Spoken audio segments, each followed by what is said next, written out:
We're going to welcome to the show now Chad Wolf. He's the former Department of Homeland Security acting secretary and is the officer and chair of AFPI's Homeland Security and Immigration. Chad, nice to see you today.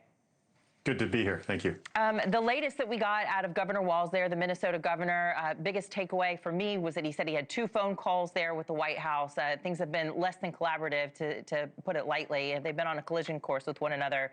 But he said he spoke to the president's people, his chief of staff, so that'd be Susie Walz. He said the first call, Walz said, was to get his people out, get the federal agents out. Those were his words. Then the second call, he said, was that we will investigate. He said the feds cannot be trusted to investigate this fatal shooting there where the 37-year-old Minnesota resident was killed, who they say did have a gun, but was lawfully, he legally was allowed to have that gun.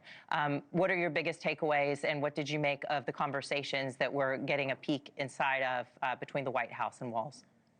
Yeah, I've listened to both the mayor's press conference as well as the governor's press conference, and I think that's what strikes me today is really sort of the unserious nature of their remarks, very inaccurate remarks about what the facts on the ground, and kind of what that message sends to folks in Minneapolis that are listening to the governor and the mayor. Very, very disappointed in what they have to say. They have the ability. I mean, the governor kind of paints himself as someone with no power, no authority to do anything, which is just not the case. He's got the National Guard, he's got the state police. If he would surge these resources in there, it would allow ICE to pull back and just do that immigration enforcement mission, which they are so good at. But right now, they have thousands of ICE and Border Patrol officers there to do crowd control, to do riot control, to do all these other missions that both local and state police should be doing right now. We even heard the governor talk about the National Guard and the National Guard talking about how they are starting to help local police secure their buildings. Well, why aren't they helping the federal government secure their facilities as well? And so he paints a picture of us versus them. And then, of course, he asks the president and others to pull ICE out of Minneapolis. He might as well be shouting into the wind. That is never going to happen, nor should it happen. And that would be the wrong signal to send as well. Well, we had a guest on moments ago who saw things a little bit differently. He thought he'd taken the temperature down a little bit. Walz, the governor there, did encourage folks to go log evidence that he said would be potentially used, in a courtroom against federal immigration officials. So he did say that. Yeah. But our previous guest thought he'd taken the temperature down a little bit from where he'd been before. Yeah.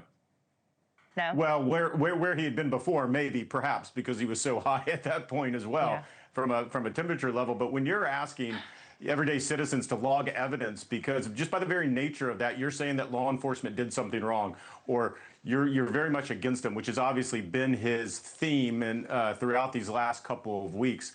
He does not trust federal law enforcement. He does not like them.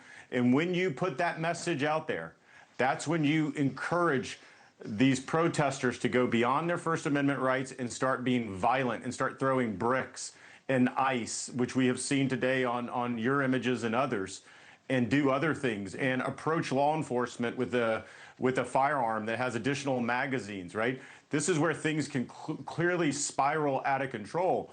And so there's 2 options of how you tone down and how you bring this to a close, right? Which is, one option is what the governor wants, which is to withdraw federal law enforcement, which is absolutely the wrong message to send. That means you would see that across the country in other cities to say, look, if they can do it in Minneapolis, we'll do it here as well. Or you can have local law enforcement surge in there because they know how to do the riot control. They know how to talk to their constituents and the residents there in Minneapolis. Thank you for watching. Subscribe below and download our NewsNation app right now on your phone, and you will get fact-based, unbiased news for all Americans.